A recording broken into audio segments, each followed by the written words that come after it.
আজকের আমার আলোচনা হলো যে আজকে যারা আইডল আইকন বড় বড় ওয়াইজিন বক্তা ইমাম মুফতি মুহাদ্দিস মুফাসসির আজকের সমাজে যারা আছে এরা সব হারামখোর, এরা সুদখোরের থেকে জঘন্য এবং এরা জাহান্নামে যাবে আগে। কেন যাবে আসুন আমি ওইটা জানাই। আল্লাহ বলছেন লা তাশতারু বিআয়াতিনা সামানান কলিলা ফামাল্লাম ইয়াহকুম বিমা আনজালাল্লাহু ফাউলাইকুমুল কাফিরুন। আল্লাহ ডাইরেক্ট বলে দিলেন যে তোমরা আমার নিদর্শনাবলী বিক্রয় করে খেও না। যদি আমার নিদর্শনাবলী বিক্রয় করে খাও তাহলে তোমরা কাফের। তার মানে আমার দেওয়া বিধান অনুযায়ী যদি ফয়সালা না করো তাহলে তোমরা কাফের। তো আমার দেওয়া বিধান হলো তোমরা ধর্মকে বিক্রয় করে খেও না, ধর্মের বিনিময় নিও না, ইমামতি করে টাকা খেও না, কোরআন শরীফ পড়ায় টাকা খেও না, ওয়াজ করে টাকা খেও না, ঠিক আছে? তাহলে ঝাড়ফুঁক দিয়ে টাকা খেও না, কোরআন বিক্রয় করে খেও না। এটা কার হুকুম? আল্লাহর হুকুম। খাওয়া কি হারাম। সুদ খাওয়া আল্লাহ বলে দিয়েছে হারাম, ঘুষ খাওয়া হারাম, ছগলখুরি করা হারাম, মিথ্যা কথা বলা হারাম, হারাম খাওয়া হারাম। তাহলে আপনি বড় বড় বক্তা, এই সমাজের সবচেয়ে বড় বড় বক্তা যেমন মিজানুর রহমান আজহারি, তাকে দাওয়াত দিয়ে নিলে হেলিকপ্টারে নিয়ে তাকে 2 লাখ 2.5 লক্ষ টাকা দিতে হয়। আচ্ছা, সে 1 ঘন্টা ওয়াজ করে 2 লাখ টাকা নেয়।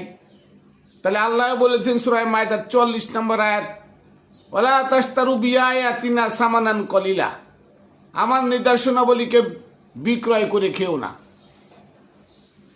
কেন? অমাল্লাম ইয়াহকুম বিমা আনজালাল্লাহু ফাউলাইকুমুল কাফিরুন। আল্লাহ এরপরে বললেন আর আমার দেওয়া বিধান অনুযায়ী তুমি ফয়সালা না করো তাহলে তুমি কাফের। তার মানে আল্লাহ বলছেন, আল্লাহর হুকুম, আল্লাহর বিধান এটা যে তুমি আমার নিদর্শনাবলী বিক্রয় করে খেও না। তো এখন আপনি সেই আল্লাহর নিদর্শনাবলী বিক্রয় করে খাচ্ছেন। আল্লাহ বলছেন অমাল্লাম ইয়াহকুম বিমা আনজালাল্লাহু ফাউলাইকুমুল কাফিরুন, আর আমার এই দেওয়া বিধান অনুযায়ী তুমি ফয়সালা না করো তাহলে তুমি কাফের। তো আল্লাহর দেওয়া বিধান হলো তুমি ধর্ম বেঁচে খাইতে পারবা না। এখন সেই মিজানুর রহমান আজহারি, ইনায়েতুল্লাহ আব্বাসী, এরপরে আপনার মনে করেন যে আব্দুর রাজ্জাক বিন ইউসুফ, মুজাফফর বিন মহাসিন, আহমদুল্লাহ মাদানী, এর যতগুলো আছে সব ধর্ম ব্যবসা করে খায়। আবু তোহা আদনান, এরা সব কিন্তু ধর্ম ব্যবসা করে খায়। একটা লোক পাইবেন না যে ধর্ম ব্যবসা ছাড়া হালাল রুজি উপার্জন করে খায়। চার দোকান দিয়ে খায়, মুদির দোকান দিয়ে খায়, অথবা অন্য কোনো ব্যবসা বাণিজ্য করে খায়। এর একটা লোক নাই যে ধর্ম ব্যবসা ছাড়া তার সংসার চলে। এই আহমদুল্লাহ মাদানী বড় বড় ফতোয়া দেয়, মিজানুর রহমান আজহারি নবীকে নিয়ে কটূক্তি করে। কেন করে জানেন? তো হারামখোর। এই ইনায়েতুল্লাহ আব্বাসী কোরআন মানতে চায় না। কেন? কোরআন মানলে ধর্ম ব্যবসা জায়েজ থাকে না। ধর্ম ব্যবসা করে খায় তো হারাম, হারামখোর। ও তো সুদখোরের আগে জাহান্নামে যাবে। ওই সুদখোর ওর আগে জান্নাতে যাবে, ঘুষখোর ওর আগে জান্নাতে যাবে, কারণ তারা না জাইনে করে আর ও জাইনে করে। তাহলে যে জাইনে করে তার পাপ বেশি, যে না জাইনে করে তার পাপ কম। অতএব এই যে সুদখোর ঘুষখোরের থেকে জঘন্য অপরাধ করে কারা জানেন? বড় বড় মসজিদের খতিব। জুমার নামাজ, যেমন হযরত শাহ আলী বগদাদী রহমতুল্লাহ আলাইহির দরবারের ইমাম আব্দুল মোমেন, উনি 4 জুমা নামাজ পড়ায়। জুমার নামাজ মাসে কয়টা? 4টা জুমা শুক্রবারে নামাজ পড়ায়। উনি 60,000 টাকা বেতন নেয়। কত নেয়? 60,000 টাকা বেতন নেয়। অথচ আল্লাহ কিন্তু কোরআনের সূরা মায়দার 44 নম্বর আয়াত, সূরা বাকারার 41 নম্বর আয়াত, সূরা বাকারার 174-75 নম্বর আয়াতে স্পষ্ট বলে দেওয়া হয়েছে লা তাশতারু বিআয়াতিনা সামানান কলিলা, আমার নিদর্শনাবলী তোমরা বিক্রয় করে খেও না। আচ্ছা, এখন এদের পিছনে আপনারা যে নামাজ পড়েন, যার মা ভালো তার সাও ভালো। একটা কথা আছে, মুরব্বীরা বলে যার মা ভালো তার সাও ভালো। যে ব্যক্তি বিয়ে করবেন কেমন মেয়ে খোঁজেন? যে মেয়ের মা ভালো ওই মেয়েকে খোঁজেন, কালো ধলা দেখেন না। যে মেয়ের মা ভালো তার অবশ্যই তার বাচ্চা ভালো হবে, তার মেয়ে অবশ্যই ভালো হবে। আর যার মা খারাপ তার বাচ্চাটাও খারাপ। তাহলে আপনি নামাজ পড়ছেন কার পিছনে? কার পিছনে মুক্তাদি হয়ে নামাজ পড়ছেন? ইমামের পিছনে। ইমাম হলো হারামখোর। তাহলে আপনার অবস্থা কি হবে বলেন? এই ইমাম হলো হারামখোর। যে ইমাম টাকা নিয়ে ইমামতি করে, আপনি টাকাও দিয়ে বন্ধ করেন, ও আর ইমামতি করবে না। আপনি টাকা দিয়ে বন্ধ করেন, ও মাদ্রাসায় পড়াবে না। আপনি টাকা দিয়ে বন্ধ করেন, ও আর ওয়াজ করতে আসবে না। আবু তোহা আদনানকে বলেন টাকা দিতে পারবো না, আমার বাড়িতে কাঠির টাকা দিয়ে ওয়াজ করে আসতে হবে। আমি পারতাম না, বেকার দিতে পারতাম না। তার মানে কি? এরা সব টাকার গোলাম। আর টাকার গোলাম আল্লাহর নিষিদ্ধ হারাম ব্যবসা, হারাম কিসের ব্যবসা? ধর্ম ব্যবসা। এই ধর্ম ব্যবসা হারাম করে দিয়েছেন আল্লাহ। সেই ধর্ম ব্যবসা যারা করে খায় ওরা সুদখোর ঘুষখোর থেকেও জঘন্য। একজন সুদখোর, একজন ঘুষখোর যে সুদ আর ঘুষ খেয়ে যে জঘন্য কাজ করে, তার থেকে জঘন্য হলো এই বড় বড় ওয়াজিনরা, বড় বড় ইমামরা, বড় বড় মুহাদ্দিসরা, বড় বড় মুফাসসিররা, বড় বড় মুফতি যারা আছে তারা ফতোয়া দিয়ে টাকা খায়।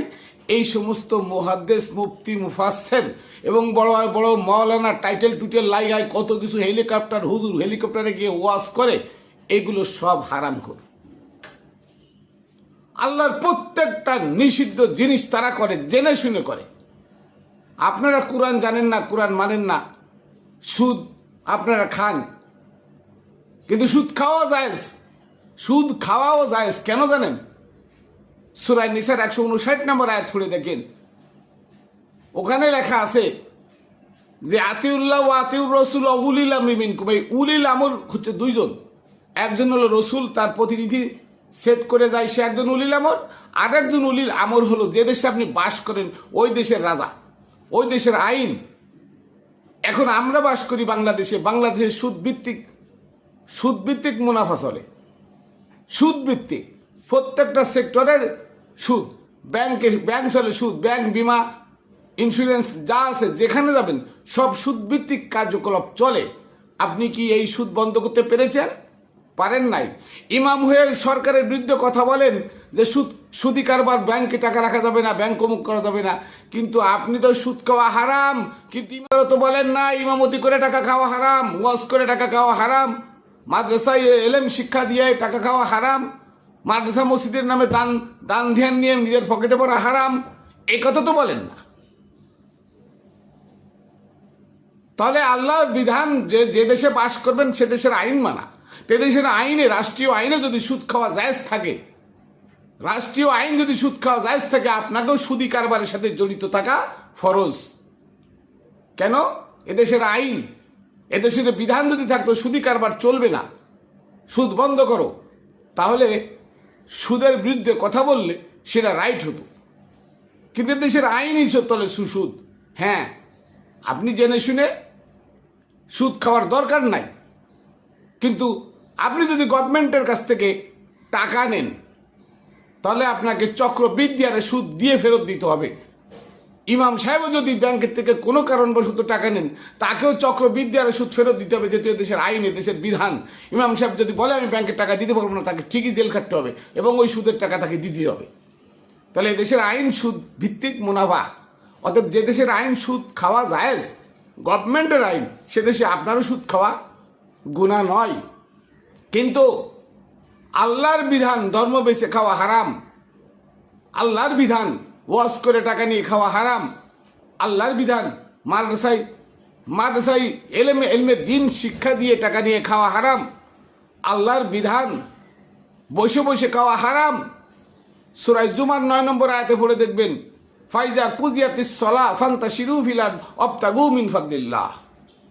এখানে ডাইরেক্ট বলা হয়েছে যে তোমাদের সালাত মানে স্মরণ সংযোগ স্থাপনের কাজ শেষ হলে তোমরা আমার জমিনে ছড়ায় পড়ো এবং আমার দেয়া রেজেকের অনুসন্ধান করো। তার মানে আপনাকে নামাজ পড়ে মসজিদে শুয়ে থাকতে বলা হয় নাই, আপনাকে বলা হয়েছে যে তোমার নামাজ শেষ, তুমি মসজিদে নামাজ পড়াইছো, ভালো কথা, নামাজ শেষ, ফান্তাশিরু ফিল আরদ। আল্লাহ ডাইরেক্ট হুকুম দিলেন, হে ইমামেরা, নামাজ পড়াইছো, বিনামূল্যে পড়াও, পড়ায় ফান্তাশিরু ফিল আরদ, আমার জমিনে ছড়ায় পড়ো, আমার দেয়া রেজেকের অনুসন্ধান করো। তাহলে মসজিদে যারা বসে মাস গেলে বেতন নিবে মুসাল্লির কাছ থেকে, 5 মিনিট নামাজ পড়ায় চিত হয়ে শুয়ে থাকে, আর মাস গেলে বেতন নেয়, ওদের মতো হারামখোর জগতে আর নাই। তাহলে ইমাম যদি হয় হারামখোর, ইমাম যদি হয় সুদখোরের থেকে জঘন্য, ইমাম যদি হয় আল্লাহর বিধান লঙ্ঘনকারী, তাহলে আপনারা কি করে সেই ইমামের কথায় জান্নাতে যাবেন? ওই ইমাম বা জান্নাতে কি করে যাবে বলেন? আজকে কেন প্রতিটা দিন ধর্ষণ, বলৎকার প্রতিটা মাদ্রাসা মসজিদের মধ্যে ধরা খাচ্ছে? কেন খাচ্ছে জানেন? কারণ হারাম খাইতে খাইতে, হারাম খাইলে কি হয় জানেন? নফস আম্মারা জাগ্রত হয়। হারাম খাইলে নফস আমরা শক্তিশালী হয়, ওদের গরদান দেখবেন এই গলা এই মোটা মোটা এই রেমের চলে, এই রেম করে চলে। তার মানে কি, হারাম খাইতে খাইতে সুদখোরের থেকে বেশি ওরা বেশি সুদখোর, ওরা বেশি ঘুষখোর। সুদখোরে আর ঘুষ করে কত পাপ করছে, তার থেকে জঘন্য পাপী এই ইমামেরা, এই ওয়াজিনরা বড় বড় ফতোয়া দেয়, গুন্টা বুড়ি দিয়ে ফতোয়া দেয়। ওরা সবচেয়ে বড় মুনাফিক, ওরা আল্লাহর বিধান লঙ্ঘনকারী। ওদেরকে জুতা মারুন। আপনি আমি যদি শক্ত হয়ে দাঁড়াই, কোরআনের পক্ষ নিয়ে দাঁড়াই যে সুদ খাওয়া ঘুষ খাওয়া যারা হারাম, তার থেকে জঘন্য হারাম ইমামতি করে টাকা খাওয়া, মজ্জেনি করে টাকা খাওয়া, মসজিদের খেদমত করে টাকা খাওয়া, ওয়াজ করে টাকা খাওয়া, ঝাড়ফুঁক দিয়ে টাকা খাওয়া, মিলা থোড়ায় টাকা নিয়ে খাওয়া। তাহলে এই হারামটাকে হারাম বলেন না, আপনি সুদকে হারাম, ঘুষকে হারাম বলেন কেন? সুদ খাওয়া হারাম কোরআনে একটা আয়াত আছে, আর ধর্ম বেঁচে খাওয়া হারাম কোরআনে 4টা আয়াত আছে। ধর্ম বেঁচে খাওয়া হারাম কোরআনে 4টা আয়াত আছে, সুদ খাওয়া একটা। তাহলে সুদখোরের থেকে ধর্ম ব্যবসায়ী যে এই ইনায়েতুল্লাহ আব্বাসী, এই মিজানুর রহমান আজহারি, এই আহমকুল্লাহ মাদানী, মুজফফর বিন মহসিন, এই আব্দুর রাজ্জাক বিন ইউসুফ ছেলে আব্দুল্লাহ, এই ধরনের যত ওয়াইজিন আছে, বড় বড় ওয়াইজিন আছে, এই যে আবু তোহা আদনান, তারপরে এই জিহাদি, তারপরে এই আপনার তাহেরি, যারা ওয়াজ করে টাকা নিয়ে খায়, যেই হোক, শুধু ধর্ম ব্যবসা এরা করে না, বাউলরাও করে। বাউল গান মানে কি? এটা ধর্ম তথ্য গান। তাহলে এই ধর্ম তথ্য গান এই গায়ে যারা তার বিনিময় নেয়, তো ওরাও তো ধর্ম ব্যবসায়ী। মানুষকে সুপথে ডাকার জন্য যে জ্ঞান গরিমা দিয়ে ডাকা হয়, যে জ্ঞান গরিমা মানুষকে বোঝানো হয়, সেগুলো বিক্রয় করা হারাম। সেগুলো কি বিক্রয় করা হারাম? তাহলে বোঝা গেল যে একজন ইমাম, একজন মুয়াজ্জিন, একজন ওয়াইজিন, একজন মাদ্রাসার শিক্ষক, একজন মুফতি, একজন মুহাদ্দিস, একজন মুফাসসির, এই কওমি মাদ্রাসা, আলিয়া মাদ্রাসা কোন যে মাদ্রাসাই হোক, এরা সব হারামখোর। 9.9% লোক হারামখোর, যারা পেশাজীবী, যারা এই ধর্ম ব্যবসার সাথে পেশাজীবী, যারা নিয়মিত ধর্ম ব্যবসা করে যাচ্ছে, তারা 99% হারামখোর। মাংনা কেউ করে না। আজকে আপনি টাকা দিয়ে বন্ধ করেন, ইমাম সাহেবকে বলেন ইমাম সাহেব টাকা দিতে পারবো না, ইমামতি করে দিবেন, বলো আমার দ্বারা সম্ভব না। মুয়াজ্জিনকে বলবেন মুয়াজ্জিন সাহেব শীতের রাতে ভোরবেলা উঠে আজান দিবেন, টাকা দিতে পারবো না, আল্লাহর হুকুম টাকা দেওয়া জায়েজ নেই, টাকা নেওয়া জায়েজ নেই, অতএব আমরা পারবো না। তার মানে এই ইমামদেরকে যারা বেতন দেন তারাও হারামখোর। কেন? আল্লাহর হুকুম বিধান, আল্লাহর বিধান ধর্ম বেচা যাবে না। তাহলে যারা ধর্ম বেঁচে খাচ্ছে আপনি তাদেরকে টাকা দিচ্ছেন, তাহলে যারা খাচ্ছে সেও, যে ইমাম খাচ্ছে সেও যেমন অপরাধী, যে দিচ্ছেন সেও তেমন অপরাধী। সুদ নেওয়া যেমন অপরাধ, সুদ দেওয়া তেমন অপরাধ, সুদের মধ্যস্থকারীও তেমন অপরাধ।